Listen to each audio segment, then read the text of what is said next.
Good morning, good evening, good afternoon, depending on where you are. Today is March 4th, and this is another installment of SIG Apps bi-weekly call.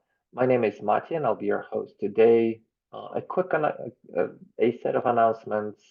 Code freeze for Cube 130 is quickly approaching, as in tomorrow, towards the end of the day, Pacific time, if I remember correctly. I think 6 p.m. Pacific. So for majority of folks, it means towards the end of the day tomorrow is when you need to land your cube changes. The test freeze due to KubeCon is due March 19th, so basically 2 weeks after the code freeze. Um, we will be canceling the next installment of our call because it's happening in the week of KubeCon EU. We will be presenting there. Myself and Janet will be there in person, so make sure to drop by, say hi. We will be presenting what SIGAPS has been up to over the past years. Uh, Janet, Ken, is there anything else you wanted to add? No, I think that covers it for announcements. Cool. So with that, we can jump to the main topics. Uh, do we have anyone from leader worker set? Rupank or someone else? Looking at the list, I don't see anyone with that name. Okay, I'll push this over as the last topic if we get there, or if Rupank joins. In that case, let's start with Eric and the PDB support for jobs with min available. Go ahead, Yeah, Eric. Do you want to share hi. your screen, or is Uh, it fine? yeah, it's fine. Because I already shared this thing in last SIG meeting. I wanted to bring this again to talk about this because later after that meeting, I realized the PDB support is already there for even job ports.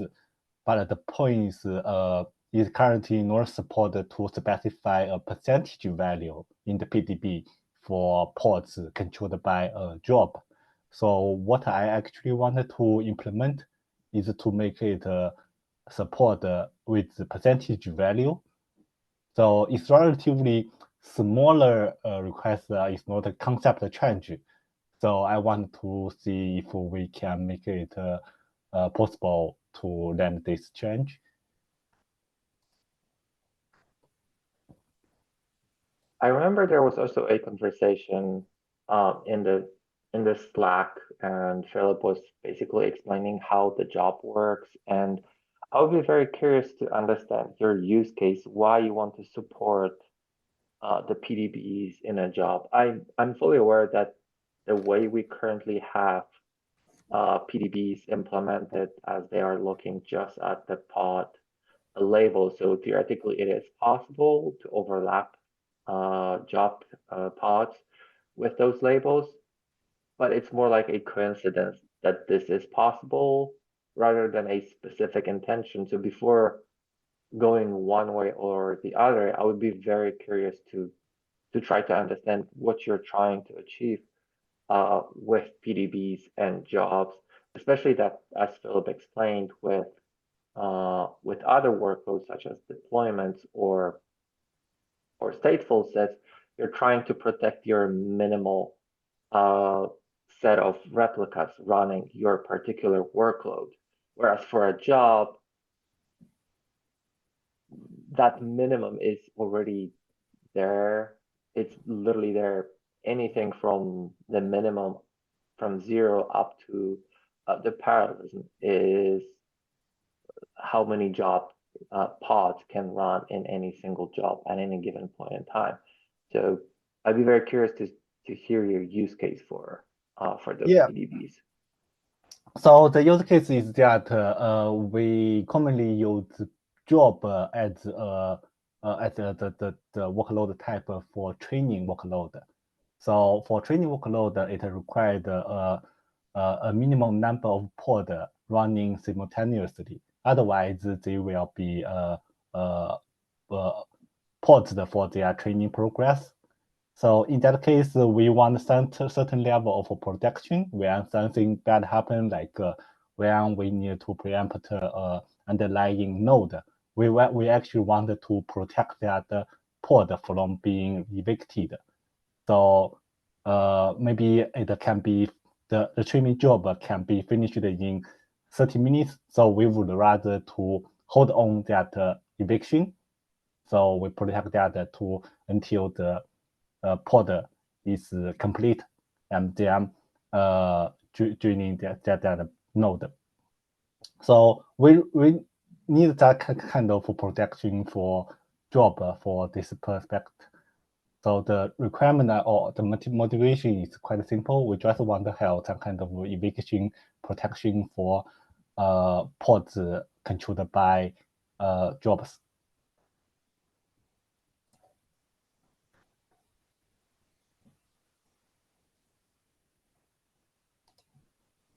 So we can also implement that by just specify absolute number, but the problem is when the pod is nearly finished, the minimum number of the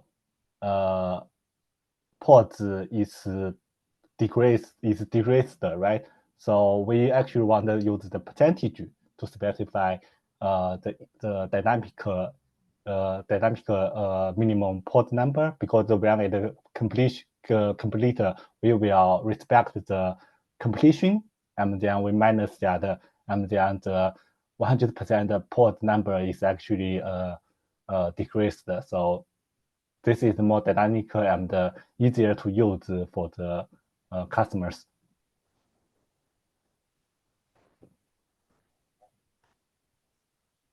So, okay. You have a run to completion workload. It's doing some type of machine learning training. You're spreading it across multiple nodes. And then what's happening? Are you trying to, like, during the process of node replacement, are you like coordinating and draining the node? And you want to block a coordinate and a drain until a particular job on a node completes so that you're not disrupted? Yes. So at least when the running pod number is lower certain number.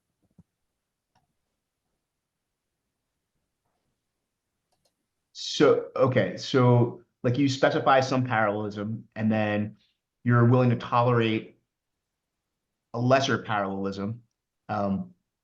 Yeah, I guess, yeah. So you're trying to say, like, I want a certain amount of throughput in terms of the jobs launched at any particular time. Is that what you're trying to specify? Yep, yep. And then you don't want node eviction in the process of, like, if you're doing a node upgrade.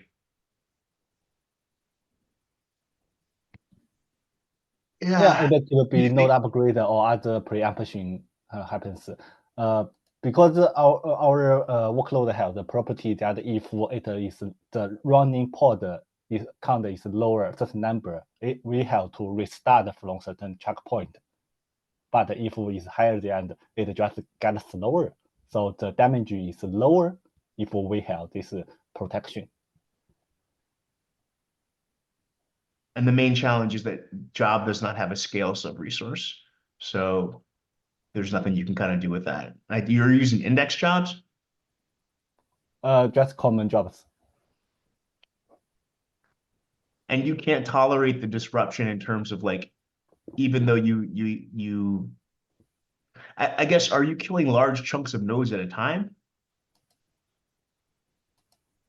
No, So I want to chime in that job actually doesn't need to implement scale. The scale sub-resource in this controller is just to get the number of replicas of the controller.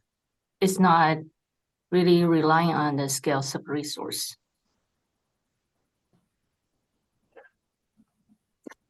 Yeah, because scale was initially implemented for jobs, but it wasn't fulfilling its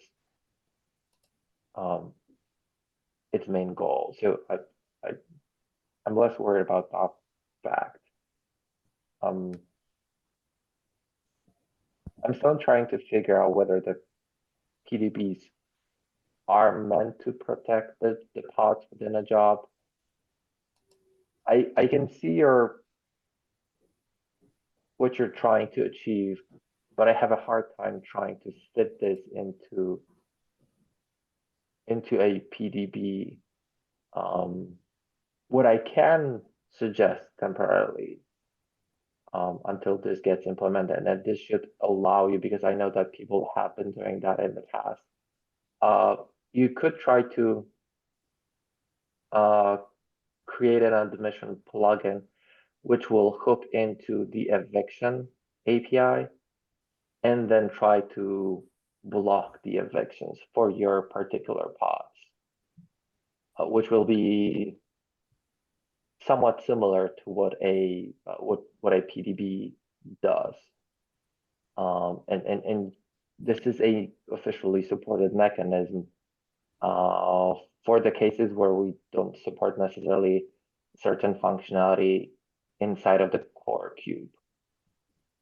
Have you looked into something like that?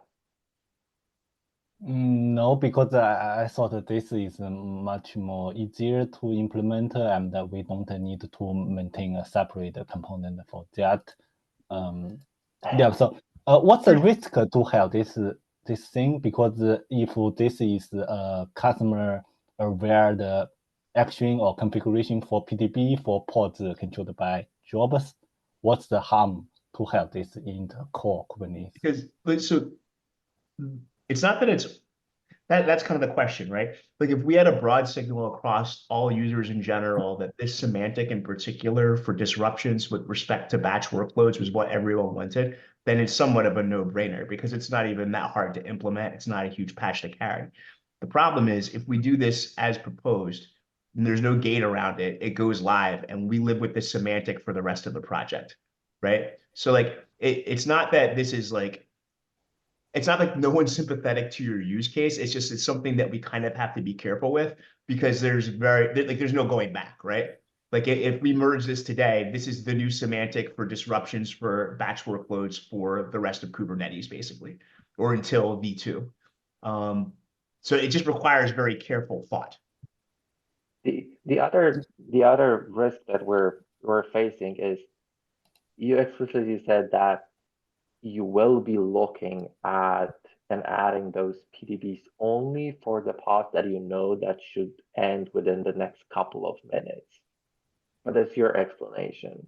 The moment we open up the possibility, like Ken said, to apply those PDBs to all jobs, there are multiple issues that will be open for us where cluster administrator will be stuck for hours or even days or months, preventing their drain from happening because there's an existing PDB that is affecting their workload.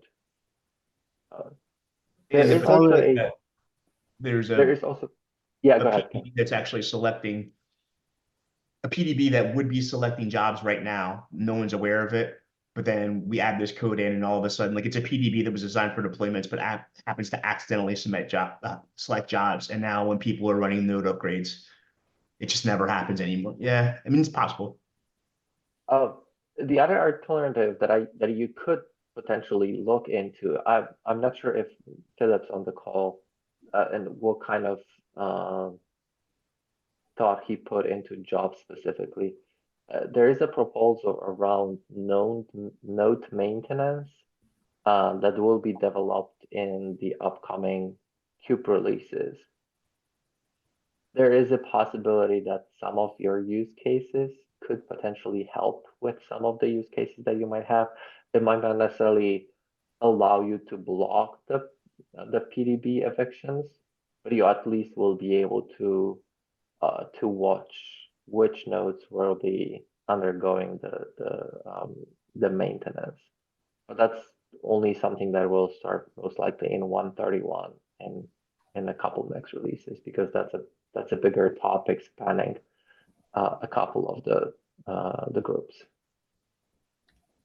About just mentioned the risk that this could accidentally harm some people who have like select that cover job boards. Can we just use feature gate to prevent that so that like the administrator would be aware that this is a behavior change?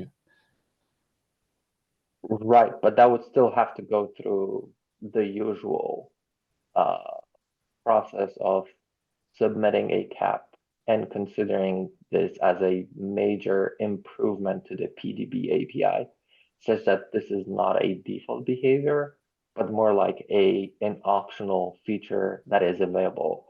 Although the risk that I was talking about still exists with regards to applicability, because PDBs can be created by any user. Yeah, I was gonna actually suggest something down the same path, right? Like, I don't think that your idea is bad. Like, I think like your definition of disruption in the context of batch workflows is probably reasonable, but we also don't like want to make a unilateral decision that impacts the community at large without getting a little bit more feedback. So like the way I would do this would be to actually do a small cap for the change you plan to introduce. We can take it and socialize it with SIG node, SIG cluster lifecycle, and some SIG scheduling. I don't know if would be, yeah, they're doing some work that might be interesting there as well, and get like broader feedback if this is the right way to solve the problem, and then also feedback if other people want to solve the problem in this way, right? That builds a strong and compelling case for us to like take the feature on. Also, if you do the cap, we can, and put a feature gate around it, we can put it out in alpha. Now, the downside there is I don't know how you're running. Like if you're turning up your own clusters, you could enable the feature gate yourself, but alpha is going to be disabled by default on most cloud providers. So you're not actually going to be able to leverage it until you take it. Ooh, beta is disabled by default these days too now, right? So like we have to GA it before it. Go ahead. Only alpha. Sorry, only beta API is disabled. The feature gate, when it comes to partial functionality, and that will You be can a turn it partial on. functionality, it's Yeah. on by default with beta.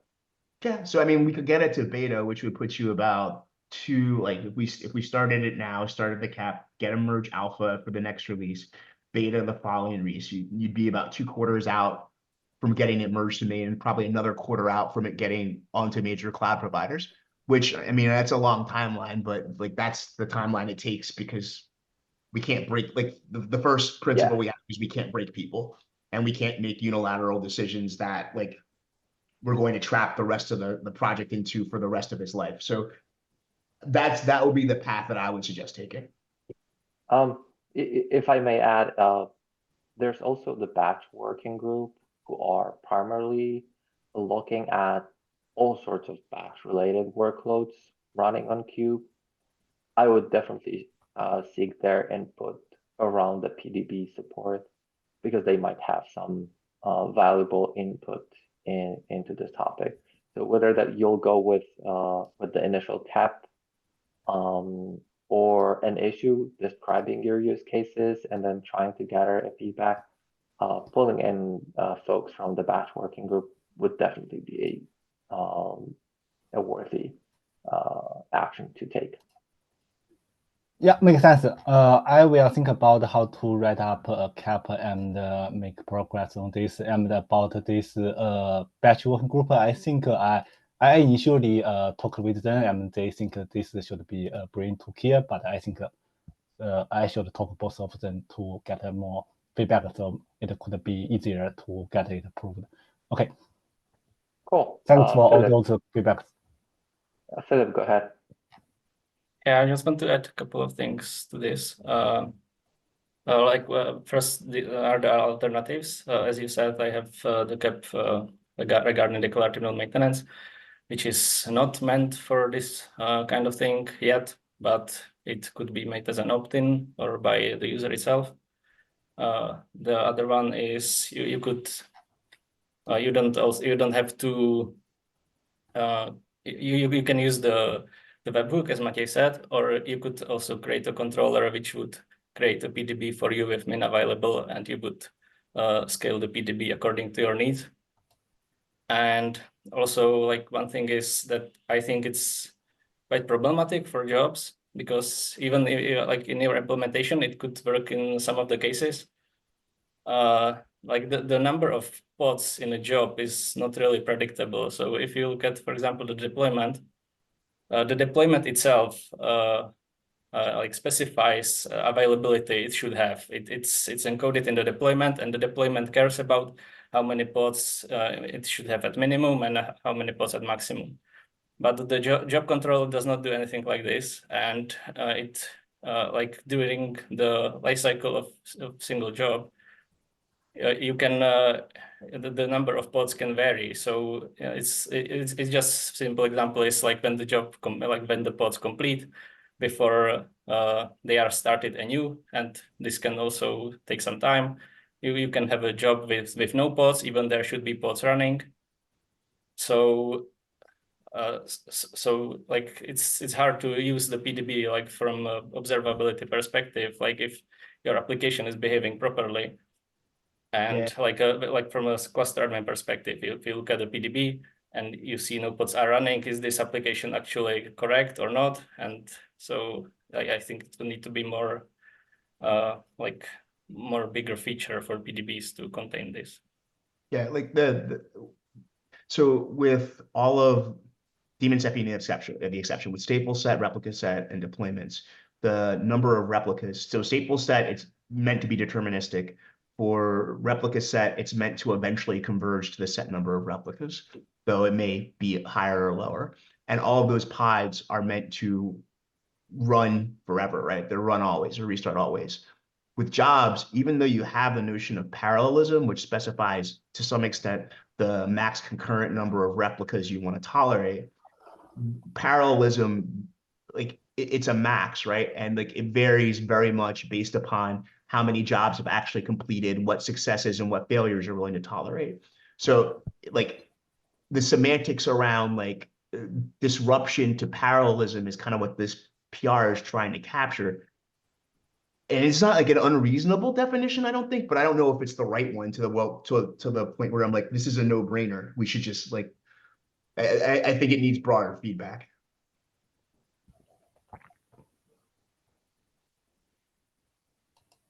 Yeah, got you. Thank you. Cool. Thanks a lot, Eric, for bringing this topic. Philip, you're up next.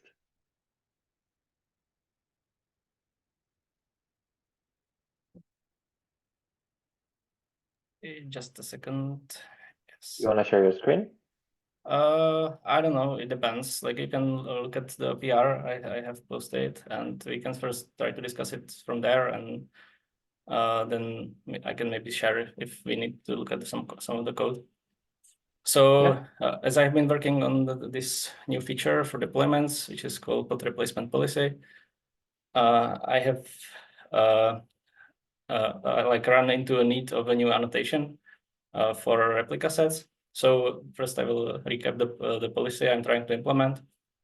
So at this time, unless you are scaling a deployment in recreate strategy, you are actually like there can be extra terminating pods above the deployment maximum, which is the replicas of the deployment plus the max search. So if you, for example, create a new deployment or a scale deployment, you can have, for example, double the amount of pods running in the cluster than is your maximum. So we are trying to add the policy that would limit the number of pods and actually wait for the terminating pods to fully terminate before we can spin a new ones. So I have run into this problem when we are trying to do the scale operation in the rolling update deployment, and we have old replica sets. We want to scale like proportionally the old replica sets, and so each replica set should be scaled by some fraction of of the whole deployment. But since we cannot do this operation like atomically, because like the scale itself would overrun the number of pods that could be running. So we need to wait for the terminating pods to terminate. So we have to scale the replica sets partially. So we scale only some part of the some part of replicas, or if there is so many terminating pods, we would scale no replicas at all, and we would actually wait for the terminating pods. So for example, if we take one replica set and it has like 6 pods, we can scale it to 7, but we need to remember that we need to scale to 9. And like there is this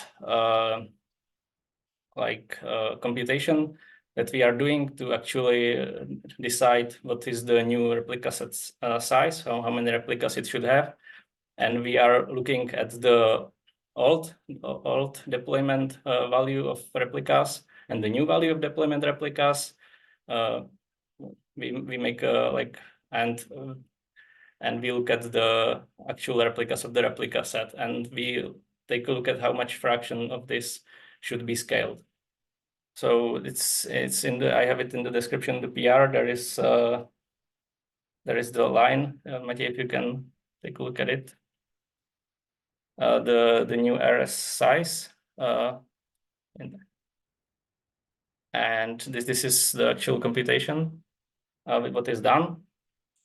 So, but if we want to scale later, like if we do the partially and we try to scale it later, we would have a new size of the replicas. So now we have the 7 replicas, and if we would like to scale it, we would get the wrong number. So we need to remember the number of replicas that the replica set had at the time of scaling. And this is what I'm using the new annotation for. So like every time we do a partial scale, so this would be only when this pod replacement policy is enabled. We would set this annotation on a replica set to remember from what count we are actually scaling. And when we return to the scaling, we can use the value. And in other scales, or to be backwards compatible, we will not use this annotation. But the problem is that we are also having, so my first question is if we can add a new annotation and what should be the name of that. And then this PR is actually trying to introduce the annotation into the code base sooner, because we have not managed to implement this in this release.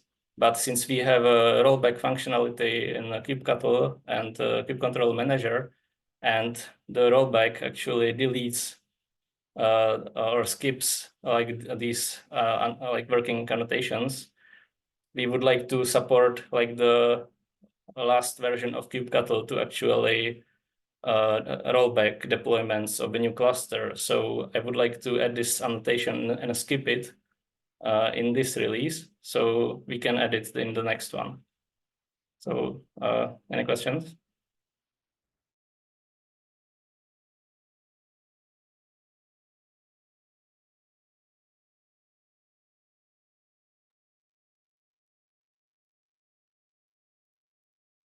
I don't think I fully understand what you're trying to achieve with regards to partial scale and the pod replacement policy, how those two interact. Because if in any given sync cycle of a deployment, you will not be able to fully scale the underlying replica sets. Why do you need to keep the information of the replica sets before scale? No, it's at the time of scaling. So like the situation is as this. There is a rolling deployment in progress. So you have at least 2 replica sets, and you scale this deployment, which is in progress. So now you need to decide, like we are trying to actually proportionally assign the replicas to each deployment. So the biggest deployment gets the newest, like the highest number of pods. sorry, not the deployment, replica set. The biggest replica set gets the most amount of pods, and so on. So the second one gets the second least, and so we scale proportionally across all the old replica sets. And if you do it at a single time, you have the snapshot of the cluster, which is how many replicas are running at each replica set, and you have the old deployment replicas value and the new deployment replicas value. So you can make this decision. But like this, the scaling itself could actually overreach the number of pods we have in spec plus max search due to terminating pods. So if you have terminating pods due to some reason, maybe you have scaled to a lower number, or maybe just somebody just deleted them, or so you have a large number of terminating pods, and you do not want to exceed the number. So you cannot scale the full amount of what we would like to do. So we need to scale only part of the replica sets, and some of them partially, to not exceed this number. And once you like scale this replica set and there is another sync of the controller, you actually need to return back to the decision and see what is the maximum number of replicas the replica set should have. Yeah, but you have a particular number embedded in a deployment, and you're trying to reach that scale number. So Yeah, when you across all replica sets, because the Right. rolling update can be slow. Yeah. Right, that's fine.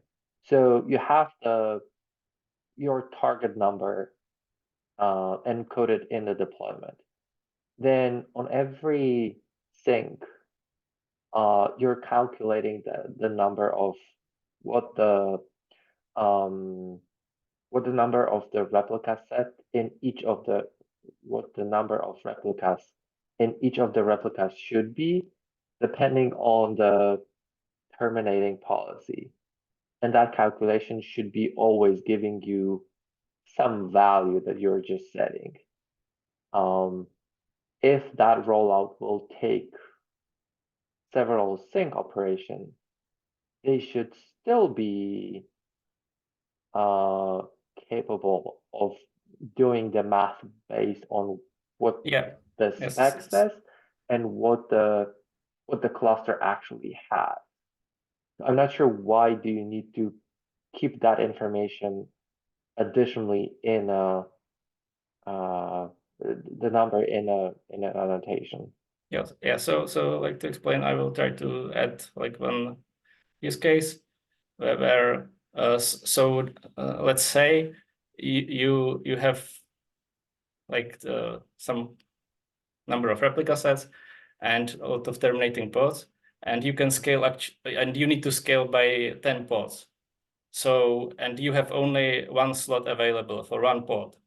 So this one pod would be assigned only to the like if you do the calculation anew, this one pod would be assigned only either to the newest or the newest replica set we are trying to deploy, and in each sync it would be the same replica set, or if it would be or it could be the biggest replica set. So each time you would assign the one pod, and each time, because the calculation would assign it to the same replica set, and you would not scale proportionally the 10 replicas across all the replica sets. And this could, I think, be like a breaking change, because I think we have even some conformance tests that we are saying that we are scaling proportionally across all the replica sets.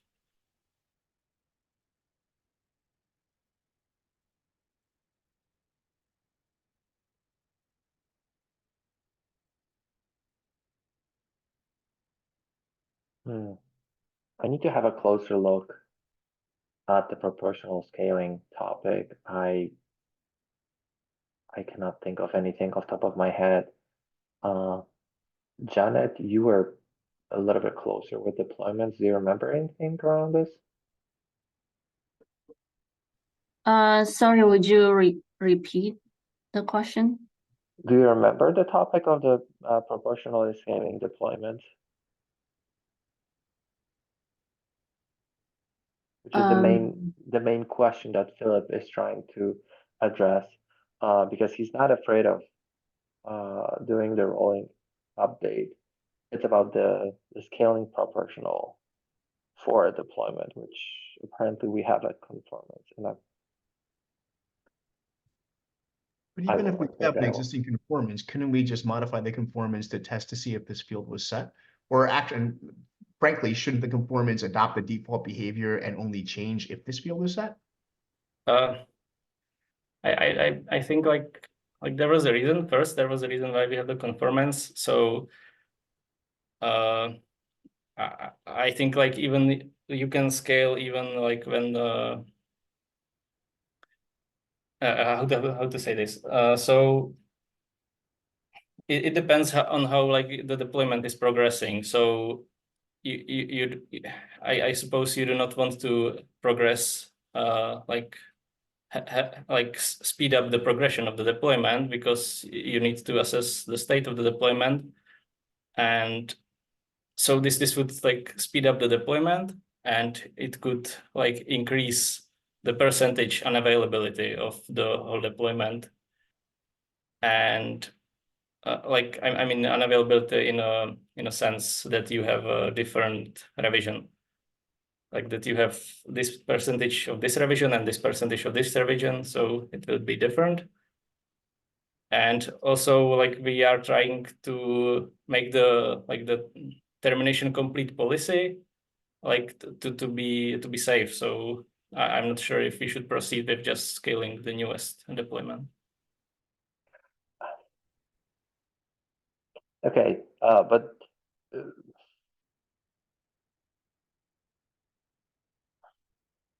the main goal and your main worry around adding those annotations in 130 is to prepare for the functionality to be available in 131, because the functionality is being pushed over to the next release. Is that correct? Yes, and I mean it's like if we sorry. That in 131 the functionality will be still alpha. So if a user is actually trying to use this functionality, he already will be working with a cluster where he has to explicitly enable this feature. So it's to a certain degree okay if the functionality will not be backwards compatible.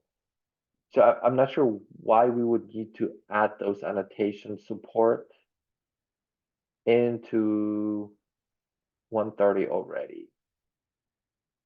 I mean like it looks like the topic of scaling proportionally will require a little bit more investigation before we will say one way or the other.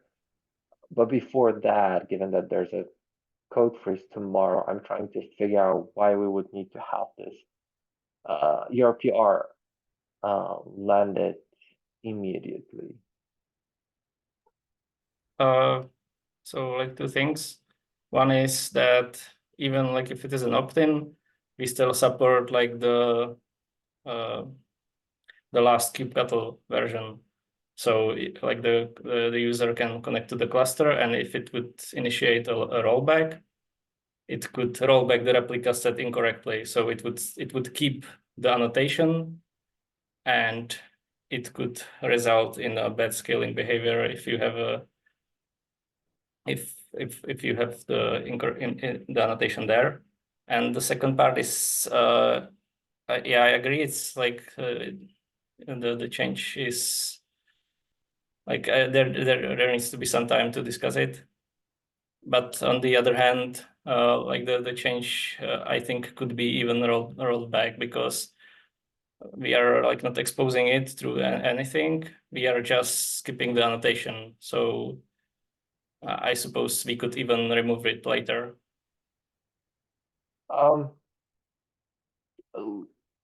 Being involved in the PRR reviews for over the past 2 releases, so by now, I would probably say that one of the reasons that we're going through the alpha stage, where functionality is disabled by default, is to allow us to catch up and ensure the N-1 functionality is there, such that when this functionality is enabled by default when graduating to beta, this coup is not a problem. I'm not sure if I would be trying to land this in 130 to address even further skew, even when we will be talking to address your word with regards to working with N-1, because in the PRR section we can explicitly mention that the risk of sorry, the risk of using older kubectl with this functionality is this and that, and you should be using the current version of kubectl if you want to work with this alpha functionality. And that's an acceptable risk at the alpha stage. And the time that we will get between now and then will allow us to a little bit better assess the situation with the proportional scaling, because I still think that you should be able, and the majority of our controllers are working on the assumption that they are working with the current state of the cluster and the spec, and they're doing the math based on the current data, not some historical data or some data from the future. It's always the interaction with the current state of the cluster and what user express desire to achieve, even if the entire rollout will take a couple of sync invocations. It still will, at every single sync invocation, the state of the cluster will match whatever the user requested, given all the pod termination policy, the replica set number settings, and assuming that the proportional scaling is also correctly calculated. Yeah, I think like this is mostly true, but in the scaling logic, we are looking at the historical like operation, because we have the old replica count of the deployment in the replica set annotation already. So when you do a scale, and even if like you do a successful like scaling operations after each other, and before it has time to sync, you are seeing the replica set has the annotation of the deployment it was scaled before from. But yes, I agree. If you think it's not a problem, like to release this in alpha as well, like we certainly, it would be better to wait with this functionality. I mean, yeah.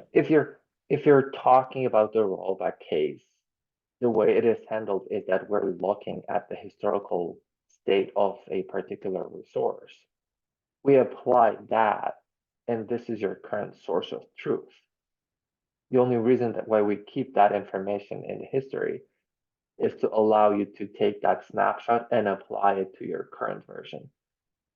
And in which case, the scaling is working off of the new copy, which was